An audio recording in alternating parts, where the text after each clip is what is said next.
안녕하세요. 프레지던트 시청자 여러분. 오늘 KFC의 사람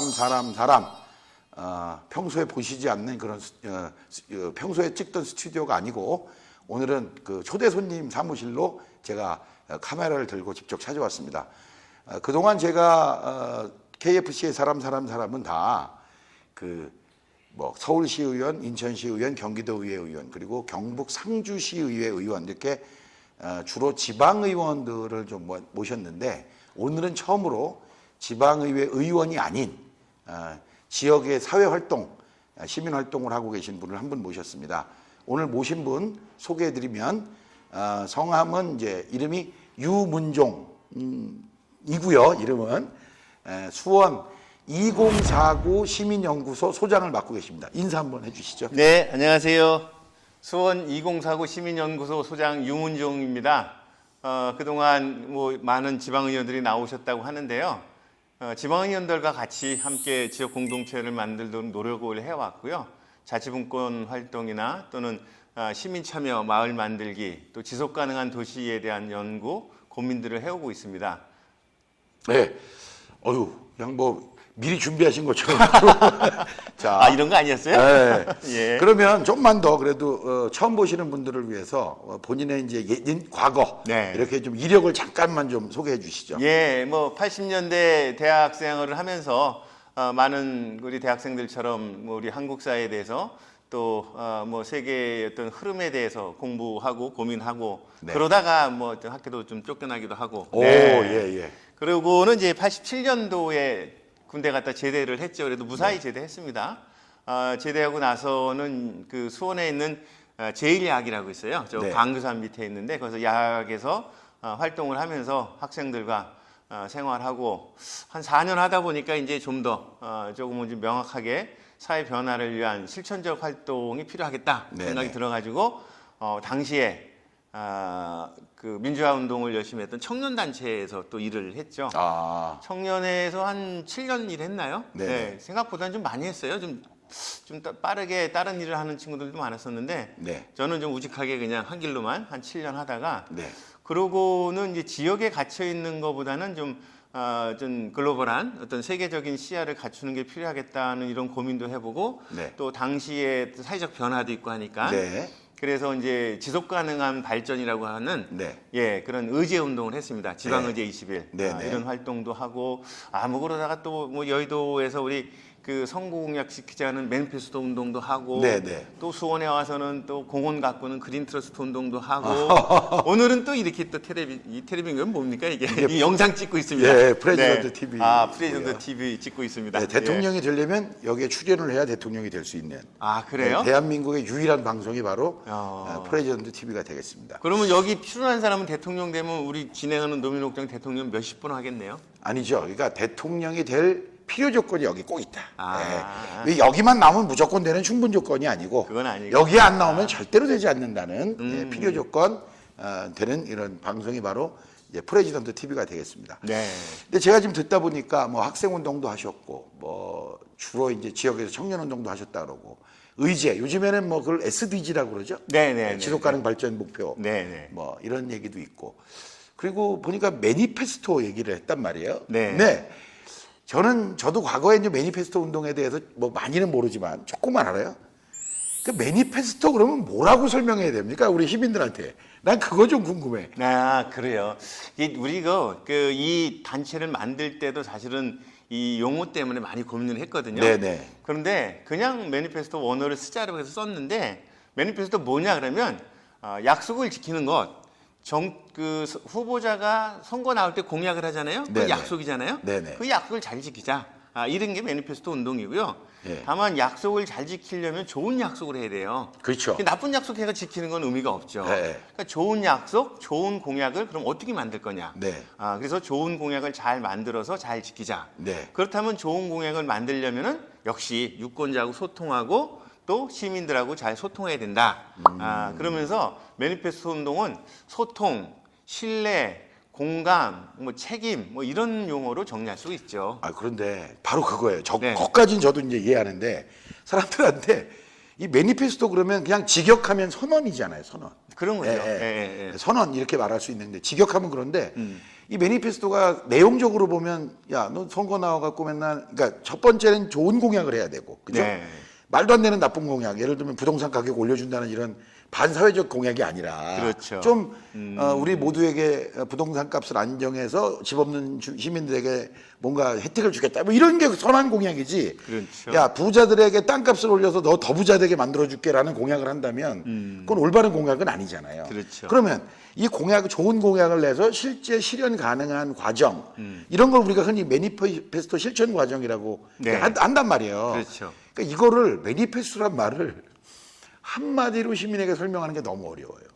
그래서 사실은 그래서 과거에 저도 매니페스토 이렇게 얘기할 때 아, 저거 어떻게 좀 한마디로 할 수 없을까라고 생각했는데 이게 워낙에 외국에서 들어온 개념이다 보니까 참 어려움이 있는데 그거 하시는 동안에 뭐 보람 같은 거 혹시 없으셨어요? 뭐 많이 있었죠. 네. 예, 일단은 그 10월 9일 날 한글날 네네. 항의 전화를 많이 받아요. 아, 왜 한글 안 쓰고? 아, 예, 예. 꼭 당신 같은 사람 때리는 건데 예, 어쨌든 그래도 매니페스토 운동을 통해서 네. 2006년도 이 운동을 시작했는데 네네네. 그때만 해도 사실 공약에 대한 관심들이 별로 없었어요. 그쵸. 그리고 그 당시에 이제 민선 4기 때 네. 처음으로 진행할 때 선거가 끝나면은 시장이든 도지사든 네. 군수든 간에 자기 공약이 자기도 몰라요. 그래가지고 우리가 처음으로 했던 게 네. 2006년도 네. 7월 달에 매니페스토 경진대라는 걸 해가지고 내가 약속한 공약은 어떻게 지키겠다라고 하는 이행 계획서를 다 제출하게 했어요. 그게 이제 제도가 네. 됐잖아요. 제도가. 그죠. 예. 네. 그러고 난 다음에 그거를 한 2, 3년을 딱 해보니까 네. 한 3, 4년 지나니까는 단체장들이 자기 그 시청 홈페이지가 있잖아요. 네. 홈페이지 자기 사진 밑에다가 네.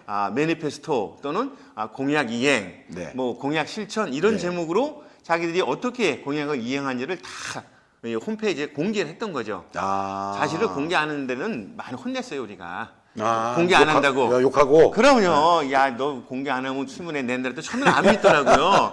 진짜 신문에 났죠. 또 방송에도 나오고. 여러 번 났죠. 그러니까 여러 가지로 이제 자기가 창피하니까 안 할 수가 없었던 거죠. 네네네. 그리고 또 하나는 이런 것도 있었어요. 선거법도 몇 번 바뀌었어요. 매니페스토 때문에. 오. 기억할지 모르겠지만 처음에 단체장들 선거할 때는 그냥 홍보물이 굉장히 제한적으로 선거 공보물 요것밖에 네. 없었는데 네. 매니페스토 정책 선거가 계속 진행되면서부터는 매니페스토 책자를 낼 수 있도록 낼수 선거법에 있죠. 만들었죠. 네. 그거 낼 수 있으면 누가 안 내겠어? 다 내죠, 열심히. 그렇죠. 다만 그 책자에는 정책만 실도록 했어요. 아. 자기 자랑하고 이런 건 못 실고 아. 정책만. 그리고 그걸 만드셨구나. 그렇죠. 선거법이 바뀐 거예요, 이렇게. 하나만 더 있어요. 또 예, 하나 더 예. 있어요. 선거 공보물에 예. 자기가 보통 뭐 이제 12년도 있고 16년도 있고 이제 광역 기초 다르잖아요. 네네네. 이런 사람이 자기 자랑만 실어요. 네. 공보물에는. 네네. 옛날에 그랬잖아요. 그럼요. 근데 앞으로 그 공보물의 반 이상은 네. 정책을 실도록 선거법에 있어요. 근데 문제는 참 네. 좋아요. 그러니까 지금 오늘 제가 새롭게 안 게 네. 우리 유문종 소장님이 그 말귀도 알아듣기 어려운 매니페스토가 그걸 하면서 우리나라 선거법도 바꾸고 네. 어쨌든 좋은 정책을 했다는 거 인정. 그런데 유권자들이 정책을 안 보잖아요. 어떡하고요, 그래서. 저도 그 한 7년 그렇게 하다가 지금도 우리 후임 우리 이광재 총장이 열심히 하고 있고 전국 곳곳에서 네. 또 이 매니페스토 운동 열심히 하고 있는데 네. 선거 때 특히나 이 보궐선거 같은 경우는 네. 정책보다는 정치적 이슈들, 네. 뭐 또 소위 말하는 구도, 뭐 이런 네. 것들이 많이 좌우를 하죠. 그러니까 이번에 네. 우리가 이제 뭐 대표적으로 부산 뭐 또 서울, 서울시장 사실 제가 볼 때 이제 매니페스토는 물론 정책적인 중심이지만 그 동안에 이게 제기된 어떤 뭐 논란이 있는 여러 가지 얘기들, 뭐 비리에 관련된 것 또는 의혹들이잖아요. 네.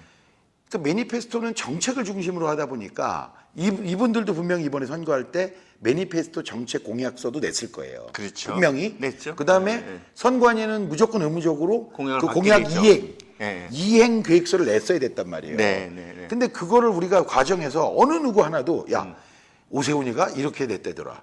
박영선이가 이런 계획을 냈는데 이건 황당하다더라. 또는 야 이건 현실감이 있다더라. 뭐 예를 들면 네. 이런 얘기는 우리 사회 의제 속에 아무것도 안 들어있잖아요. 근데 이런 건 있어요. 예. 선거를 할 때 네. 우리가 매니페스토 선거를 하자 그래가지고 네. 정책만 가지고 투표하라고 요구하지는 않아요. 유권자한테. 네네. 보통 유권자한테 인물에 대한 검증, 네. 평가 이것도 한 30% 될 거예요. 아. 그다음에 정당이라든지 구도라든지 이런 네. 게 현실적으로 작동을 하는 거거든요. 그래서 매니페스토 운동 한참 할 때 조사를 해보니까 네. 처음에는 정책을 보고 찍었다는 사람이 한 20%가 좀 안 됐어요. 네. 근데 나중 가서는 한 30% 많을 때 35% 가는데 그 이상 또 안 넘어요. 그러니까 이게 정책 선거를 하자 그래 정책만 갖고 선거하는 건 아니에요. 그렇죠. 물론 네. 그런데 저는 지금 그래서- 매니페스토에 네. 국한해서 말씀을 드리는 그래서 건데. 저는 매니페스토 운동을 하면서 느꼈던 거는 그 전에 사실 네. 정책이란 거는 정말 그냥 본인도 까먹는 게 공약이었는데 네. 지금은 아무리 그 보궐선거라고 하더라도 요번도 마찬가지예요. 보궐선거를 하더라도 부동산에 대한 대책들이 처음에 많이 이슈가 됐어요. 네, 네. 조금은. 네. 근데 그 이슈들이 이제 선거가 계속 진행되면서부터는 뭐 다른 이제 쟁점으로 옮겨가면서 죽긴 했는데 여전히 지금 이제 당선된 다음에 물어본 건 뭐예요? 당신 공약 이렇게 한 거 어떻게 할 거냐? 이거 물어보고 있거든요. 그렇잖아요. 그렇죠. 예, 뭐 선거 과정에서 고소하고 고발한 것도 계속 남아 있지만 네. 사실은 선거 끝나고 이제 오세훈 시장이나 박형준 시장이 하고자 했던 네. 그 약속은 남아 있는 거예요. 그리고 그거는 유권자들이 엄중히 보고 있는 거죠. 참 그렇게 생각하면 매니페스토가 마치 선거의 정부인 것처럼 느껴지기도 하는데 사실 우리 사회를 보이지 않게 꼭 조용하게 강물이 흘러가듯이 끌고 가는 것들은 바로 그런 정책들인데 사실은 그 물의 표면 네. 난리 막 이합집사라는 모양 막 이런 것들이 사실은 우리 눈에만 보이니까 결과적으로 오늘 유문정 소장님 제가 모신 유문정 소장님은 그러한 매니페스토 정책 선거 운동을 통해서 우리나라의 정책 선거가 자리 잡는 데 노력을 해오신 분이다. 이렇게 일단은 좀 말씀드릴 수 있을 것 같고요. 노력만 한 게 아니라 실제로 했대도 그렇게 노력을 했고 그게 조금 성과가 있었다 이렇게. 조금 말고 좀 많이 있다고 해줘요. 그래도 이렇게 나가는데 굉장히 인색하네. 예, 알게 좋습니다. 그러면 뭐 상당한 성과가 있었다 이렇게 좀 보고요. 자, 그러시면 지금 2049 수원시민연구소 그럼 뭐 하는 데입니까? 2049가 숫자가 되게 궁금할 것 같아요. 사람들이. 네. 2049년을 뜻하는 건데요. 네. 2049년을 100년 전으로 돌아가면 1949년이죠. 네. 예, 제가 수원 시민이거든요. 네. 수원시가 시로 승격된 지 딱 100년은 되는 해예요. 1949년도에 시로 승격됐다. 네, 수원시가. 그리고 2049년도 되면 이제 수원시가 100년이 되는 거기 때문에 수원시 100년을 준비하는 연구소입니다. 그래서 수원시 100년 후의 모습이 어떻게 될까? 어떤 모습일까? 시민들은 어떻게 행동하고 생활하고 또 어떤 생각들을 가지고 살아야 될까? 이런 거를 연구해 보고 만들어 보고 싶은 생각에서 연구소를 만든 거고요. 그런 활동을 하고 있죠. 예. 아니 그러면 2049 뭐 좋습니다. 지금 말씀하신 대로 수원시의 100년을 맞이해서 뭘 준비하고 어떻게 할 거냐 얘기하는 건 좋은데 2049년이 되면 몇 살이 되시는 거죠?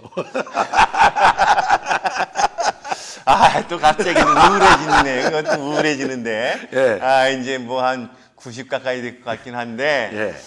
사실은 그런 일들을 네. 뭐 내가 어떻게 좋다고 뭐 나를 위해서 하는 게 아니라 네, 저는 제가 이제 2년 전에 이 연구소를 시작했거든요. 예. 사실 30년 세대 운동을 하고 싶었어요. 세대 운동이란 건 뭐죠? 그건 한 사회가 바뀌는 데는 1세대가 30년을 잡잖아요. 네, 그렇죠. 30년 정도 시간을 설계해서 네. 바꿔나가는 과정이 사회를 바꾸는 거다 생각을 하고 네. 그러니까 내가 살고 있는 고향 도시 수원이라는 고향 도시를 바꾸는데 네. 한 30년 정도의 시간을 가지고 그 시간적인 관점을 가지고 연구하고 적용을 해보자 이런 생각에서 2049년도를 설정했던 거죠. 그리고 그때 가서 내가 뭘 하겠다고 그건 잘 모르겠어요. 그건 그때는 뭐 병원에 누워 계실지 아니면 뭐 그냥 뭐, 먼저 또 그냥 먼저 가실 수도 있고 그런 거니까 뭐 그거는 이제 개인보다는 우리 사회 네. 집단적인 시간으로 받아들이면 좋을 것 같습니다. 제가 이제 뭐 평소에도 알고 또 오늘 들어본 얘기를 보면 뭐 제가 굉장히 우리가 짧게 얘기한 거잖아요. 네. 한 사람의 인생을 어떻게 이렇게 짧은 시간에 하겠습니까만 어쨌든 어려서 뭐 태어나서 자라서 학교 다닐 때 데모하다가 뭐 이렇게 데모하다가 시간을 보냈고 사회 나와서 성년이 돼서도 사회운동을 하다가 또 시간을 보냈고 지금까지 뭘 하다가 또 이번에는 지금 한다는 얘기가 뭐냐면 앞으로 30년 동안 뭘 하겠다는 거 아닙니까? 네, 예를 들면 본인에게 우리 유문종 소장님에게 어떤 에너지가 또는 어떤 개인의 소명의식이 또는 어떤 남의 요구 뭐 이런 사실 시대적 요구일 수도 있고요. 어떤 게 있어서 도대체 이렇게 한 사람의 삶의 전체를 내가 아닌 공공을 위해서 쓰게 됐는지 한번 그런 생각을 해보신 적은 없나요? 저도 그게 되게 궁금했어요. 네. 남들은 때 되면 취직한다고 가고 네. 또 좋은 자리 있으면 간다고 가는데 네. 좀 때때마다 그런 자리 마다하기도 하고 또 살다 보니까 그런 자리에서 멀리 있고 네. 이렇게 됐는데 최근에 이런 생각을 해봤죠. 과연 내가 여기 왜 있는가 생각해 보니까 네. 일단 대학 때 뜨겁게 어떤 시대를 고민하고 뭐 사회를 고민하고 이런 것도 있지만 네. 그거는 이제 이성적이고 논리적인 것 같아요. 네. 오히려 저는 그 군대 제대하고 87년도에 막막할 때 그때는 이제 대학생도 아니고 제적당에 있으니까 뭐 직장도 없고 그런 막막한 시기에 야학에서 학생들하고 저녁 때 공부도 하고 끝나면 막걸리도 먹고 그러면서 그들의 삶을 내가 같이 살아야 되겠다라고 한 결심들이 있는 것 같아요. 그 당시에. 근데 그것도 네. 사람도 담배 끊기로 해놓고 뭐 3일 가면 또 피고 이런 게 인간인데 네. 어떻게 그 젊은 적에 했던 그런 네. 생각들을 이렇게 꾸준하게 가지고 갈 수 있냐 이거예요. 그 에너지가 뭘까? 나도 모르겠어요. 그냥 살다 보니까 가끔은 제가 어려울 때 생각도 나고 그때 아이들이 학생들이 네. 생각도 나고 네. 내가 기쁘고 뭔가를 또 잘 될 때도 네. 내가 이렇게 잘 되고 잘 살고 또 즐거움 이런 부분들도 여전히 그들의 삶과 맞닿아 있다. 그리고 그들을 떠날 수 없다고 하는 이런 연결이라는 게 참 무섭더라고요. 네, 그래서 그런 연결들이 지금까지 저를 이렇게 좀 붙들고 있는 것 같고 앞으로도 그럴 것 같아요. 앞으로도 제가 뭐 정치도 하고 어떤 뭐 역할을 한다고 할지라도 그거는 마찬가지로 그러한 그 당시에 사회생활 어쩌면 처음일 텐데 그때가 네네. 그때 가졌던 감정, 네. 그때 가졌던 연대감 또는 소명의식 이런 것들이 계속 제 삶을 끌고 가지 않을까 생각을 해보는 거죠. 그렇게 지금 좋게 말씀하셨지만 제가 좀 약간 좀 나쁘게 평가를 좀 해보면 야, 너 돈 못 벌어서 괜히 너 그냥 놀았던 거 아니야? 이렇게 누군가 얘기할 수 있잖아요. 네. 거기에 대해서 뭐라고 얘기하실 수 있겠어요? 인생은 돈이 다는 아닐 것 같은데요.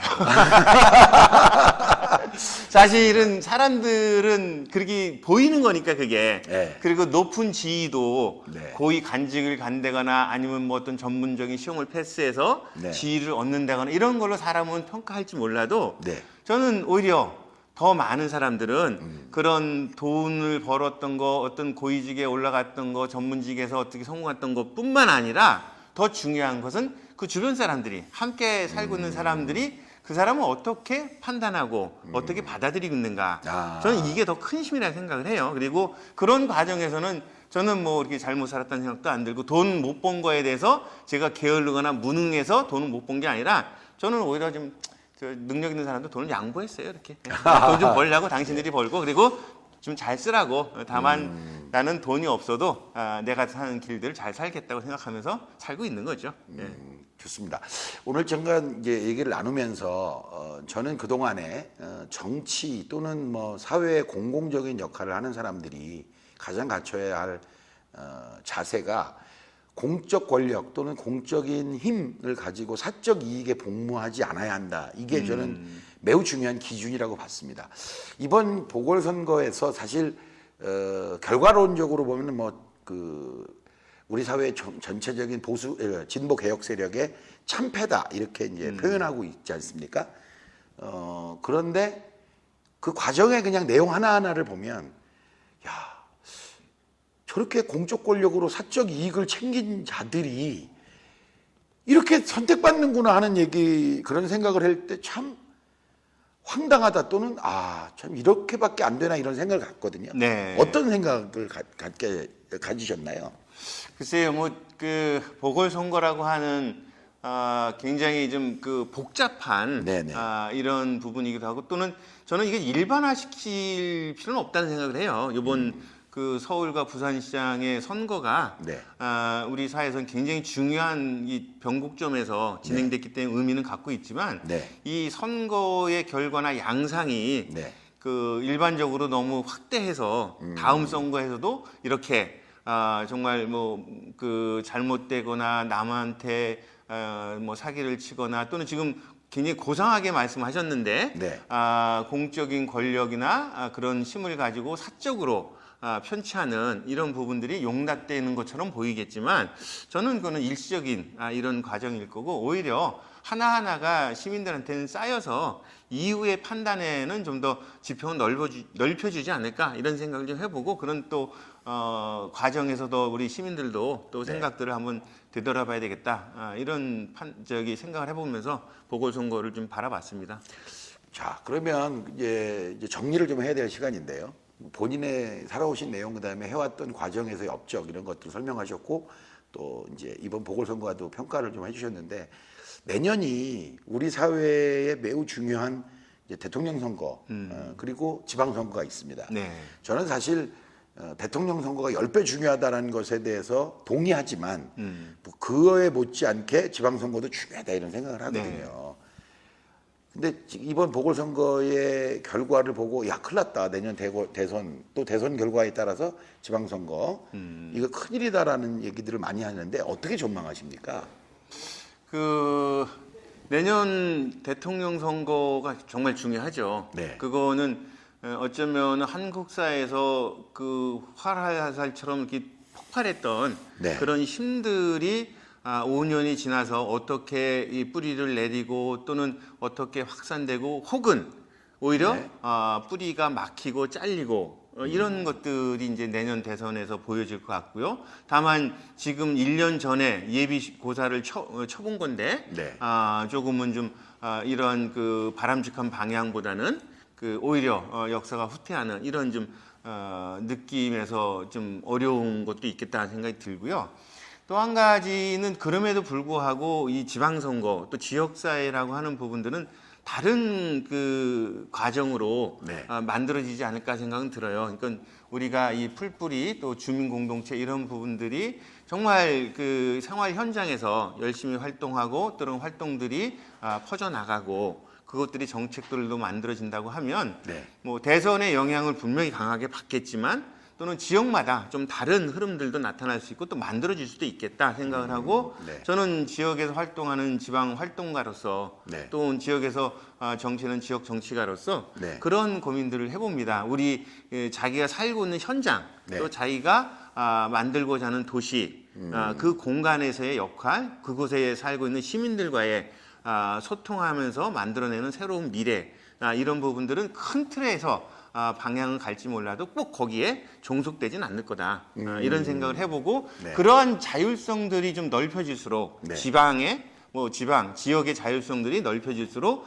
그 사회도 전체적으로 통합으로 보면 안정적이고 합리적으로 갈 수 있다 이런 생각을 해보는 거고 네. 그런 지방 정치가 살아나길 기대하고 또 노력하고 있죠. 어쨌든 좀 굉장히 거시적으로 말씀을 해주셨어요. 그래서 마지막으로 한 가지 질문을 드린다면 이제 본인께서도 우리 유문용 소장님께서도 이제 내년 지방선거에 이제 관심이 있으신 거 아니겠습니까? 네. 사실 오늘 뭐 사전에 저희들이 얘기를 좀 했을 때 원래 이제 수원시장을 출마하신다고 그렇게 해서 이제 그 인터뷰를 포함할까 하다가 요거는 이제 성격이 좀 다르겠구나 싶어도 오늘은 질문에 그 말씀은 이제 포함시키지 못했지만 향후에 시기가 좀 본격적으로 닥치면 그런 얘기를 중점으로 해서 한번 또 모시게 될지 않을까 이렇게 좀 말씀을 드리고요. 지금 거시적인 우리 사회 앞으로의 소위 말하면 시민의 자율성 또는 시민의 참여 그에 기반한 시민사회 전반적인 뭐 우리 사회 전반에 창의와 자율과 창의 이게 시민사회가 얼마나 우리 사회의 운영 역량을 만들어내는가에 따라서 국가 전체의 경쟁력이 되기도 하잖아요. 근데 그건 큰 거고 그걸 위해서 본인께서 우리 유문용 소장님께서 우리 지역에서 어떤 일을 하시겠다 이런 계획 간단하게 좀 한마디. 네, 그 시민들은 이미 네. 자기의 생각과 자기의 책임 또 자신이 하고자 하는 행동들을 자유롭게 하는 것 같아요. 이미. 네, 이미 저는 며칠 전에 후배하고 얘기를 하면서 그 시민들의 참여 통로를 만들어야 되겠다 이런 얘기를 했는데 나중에 생각해 보니까 그 말도 되게 제 교만이라는 생각이 들더라고요. 오히려 시민들은 통로가 없으면 만들어서 하더라고요. 없으니까 그냥 직접 촛불 들고 광화문에 나가는 거고 네. 인터넷 어디고 다 하는 건데 네. 문제는 정치라고 하는 부분들은 그렇게 흘러가고 있는 시민들의 마음을 네. 어떻게 조화롭게 모을 것인가. 그게 네. 저는 하나로 모은다는 것도 아닐 것 같아요. 네. 다양하게 분포하는 생각들을 조화를 이루게 하는 것. 그걸 하나로 통일적으로 묶어가지고 어떻게 가자 이런 게 아니라 다양하게 흩어져 있는 생각들은 거기서 또 조화를 이루게 하고 서로 간에 연대하고 협력할 수 있도록 하고 네. 그러면서도 전체 방향들을 보여주고 그 방향대로 많은 사람들이 같이 갈 수 있도록 하는 것. 그걸 만들고 싶고 네. 그런 정치를 하고 싶은 거죠. 알겠습니다. 자, 프레지던트 TV 시청자 여러분, 오늘 수원 2049 시민연구소 유문종 소장을 모시고 사람 뭐 이 코너의 이 코너의 의도가 이제 사람책이라는 의도예요. 그 사람을 통해서 그 사람의 삶을 통해서 그 사람의 생각을 통해서 우리 사회를 한번 돌아보자 뭐 이런 건데 오늘 처음으로 지방의원이 아닌 분 한 분을 모신 거예요. 앞으로는 지역에서 의미 있는 역할을 하시는 분들 또 지역사회 발전을 위해서 그것도 이제 시민사회의 자율성을 통한 발전을 꾀하시는 분들을 더 모시고 그런 얘기들을 좀 자주 나눠볼까 그런 생각을 하고 있습니다. 오늘 여러분들 이 화면이 어떠셨는지 모르겠는데 저희들이 지금 카메라가 한 대가 더 없어서 이 장면을 찍어서 보여드릴 수가 없는데요. 2대의 카메라가 자동으로 저희들을 지금 찍고 있습니다. 처음으로 시도를 해봤고 아마 이 영상 편집이 끝나면 이거 앞으로 계속 써먹을 수 있겠구나 아니면 이거 쓰면 안 되겠구나 이런 다시 백. 예, 근데 어떻게 놀랍죠? 이게 너무 신기한데요. 예. 이게 두 대가 같이 왔다 갔다 하고 또 이걸 혼자서 예, 혼자서 이 앞에서 혼자서 이거 다 컨트롤하면서 예. 하는 게 대단한데요. 지금 화면을 지금 제가 여기서 이렇게 2대를 컨트롤을 예. 여기서 하면서 지금 촬영을 하고 있고 녹화가 이러니까 일자리가 없어질 것 같아요. 그러는구나. 왜냐하면 이거 최소한 2명이 붙어야 되는 건데 대신 다른 일로 그런 분들을 우리가 또 도와주면 되겠죠. 예. 자, 여러분 오늘 프레지던트 TV KFC의 사람 어떻게 보셨는지 모르겠습니다. 오늘 처음으로 시도한 AI 카메라로 사람 찍어봤는데요. 앞으로도 이 KFC의 사람은 조회수에 연연하지 않고 그 사람의 삶, 생각을 통해서 우리 대한민국 또는 지역사회가 나가야 할 방향에 대한 생각들을 고루 나누는 그런 코너가 되도록 노력하겠습니다. 오늘 나와주셔서 고맙습니다. 고맙습니다. 예.